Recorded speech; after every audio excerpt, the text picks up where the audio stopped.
साठी उपस्थित मान्यवर PK फाउंडेशनचे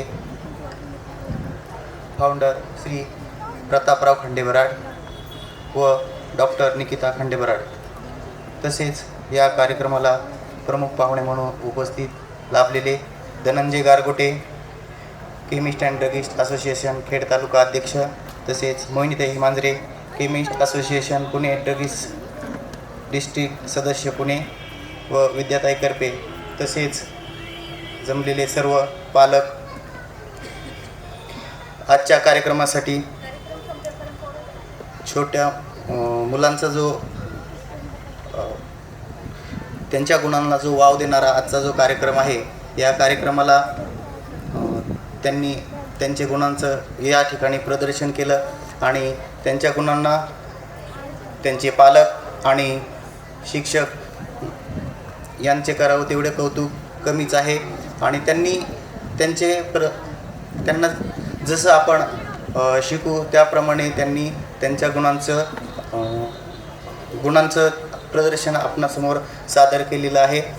ज्याप्रमाणे आपण त्यांना मार्गदर्शन करू त्याप्रमाणे ते घडत असतात.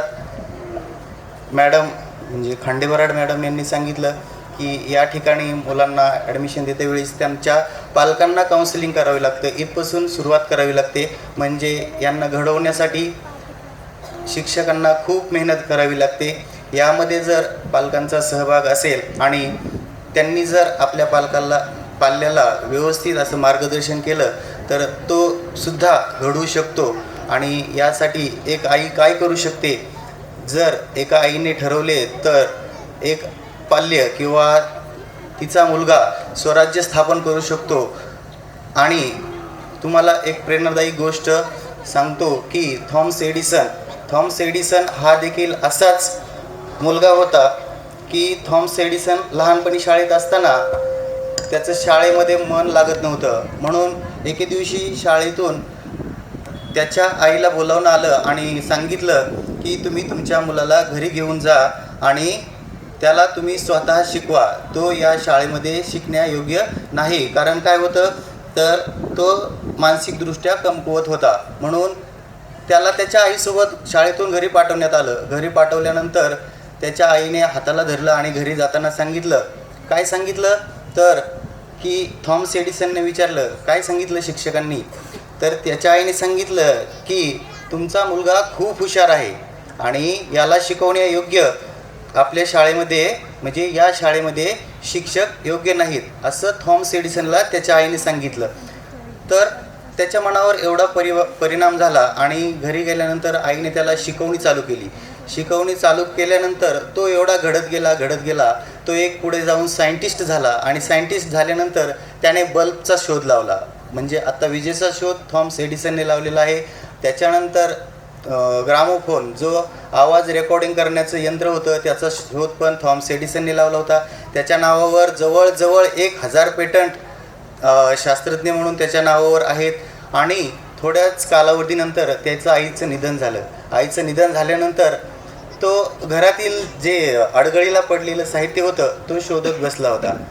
तो आता काही मनाने कमकुवत राहिलेला नव्हता, तो खूप हुशार झाला होता, कारण त्याच्या आईने त्याला घडवलेलं होतं. तर कागद चाळत असताना त्याला काय झालं की जुन्या एका डायरीमध्ये ज्यावेळी शाळेतून घरी पाठवलं होतं त्यावेळी जे शिक्षकांनी त्याला पत्र दिलेलं होतं ते आईने ते एका वहीमध्ये ठेवलेलं होतं. तर त्या वहीतल्या पत्रात असं लिहिलं होतं की तुमचा मुलगा मानसिकदृष्ट्या कमकुवत आहे, तो शाळेमध्ये शिकण्यायोग्य त्याची मानसिकता नाही. हे ऐकून वाचून थॉमस एडिसनना खूप वाईट वाटलं. तर मला एवढंच सांगायचं आहे की जरी आपल्या पाल्यांमध्ये काही गुणदोष असले तरी पण आपण त्यांना मनाने सुदृढ करून किंवा आपण त्यांना हिंमत देऊन एक असं त्यांना घडवू शकतो की थॉमस एडिसनसारखं पण आपण घडवू शकतो. तर यासाठी पालकांनी स्वतः त्यामध्ये झोकून दिलं पाहिजे. आणि या शाळेतील शिक्षकांचं आणि पालकांचं करावं तेवढं कौतुक कमीच आहे.